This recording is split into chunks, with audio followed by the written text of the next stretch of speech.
Bonjour, je suis Annie Lebé, journaliste scientifique, et je voulais vous montrer les champs magnétiques émis par deux types d'ampoules disponibles sur le marché, les ampoules à incandescence et les ampoules basse consommation. Je vais d'abord installer l'ampoule à incandescence.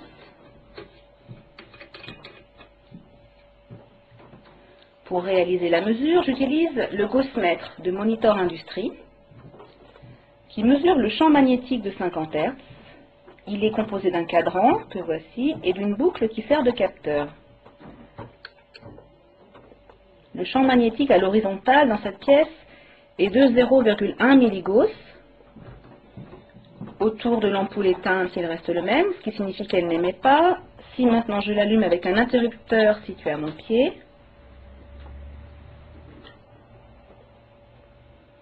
pas de changement, pas d'émission. Si maintenant je remplace cette ampoule à incandescence par une ampoule basse consommation,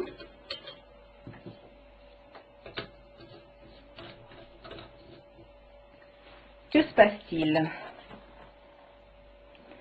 Ampoule éteinte, le champ magnétique reste le même, toujours pas d'émission. Si maintenant je l'allume, là c'est très différent. Il faut changer d'échelle pour réaliser la mesure. On est ici à plus de 25 milligauss.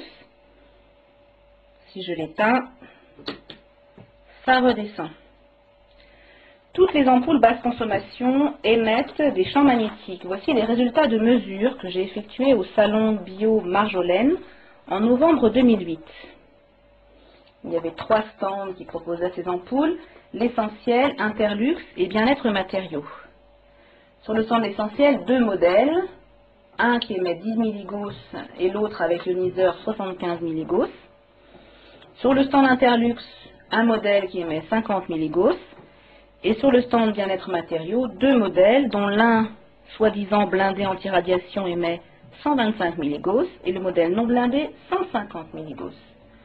Pourquoi l'émission de champs magnétiques par ces ampoules basse consommation est-elle un problème? Eh bien parce que ces champs magnétiques ont été classés parmi les cancérogènes possibles par l'Organisation mondiale de la santé et l'Agence internationale de recherche sur le cancer qui a publié en 2002 une monographie sur les champs électriques et magnétiques qui se concluait par la phrase suivante: les champs électromagnétiques de fréquence extrêmement basse sont des cancérogènes possibles pour l'homme. Groupe 2B. Vous voyez, c'est écrit en anglais. Ce document n'a été publié malheureusement qu'en anglais. Ce qui a été publié en français, c'est une autre information sur ces ampoules, le fait qu'elles contiennent du mercure. Publié depuis octobre 2003 par Environnement Magazine, dans un hors-série qui contenait un article sur ces ampoules, qui incitait à consommer ces ampoules, mais se concluait quand même par la phrase suivante: seul bémol, elles contiennent un peu de mercure, un métal toxique, et doivent donc être jetées en tant que déchets dangereux. Le fait qu'elles contiennent du mercure pose également problème quand vous cassez par inadvertance une ampoule chez vous. Donc elles émettent des basses fréquences, elles contiennent du mercure et elles émettent également des radiofréquences, ces ampoules. Donc, voici les résultats de mesure effectué par le CRIREM, le Centre de recherche et d'information indépendante sur les rayonnements électromagnétiques.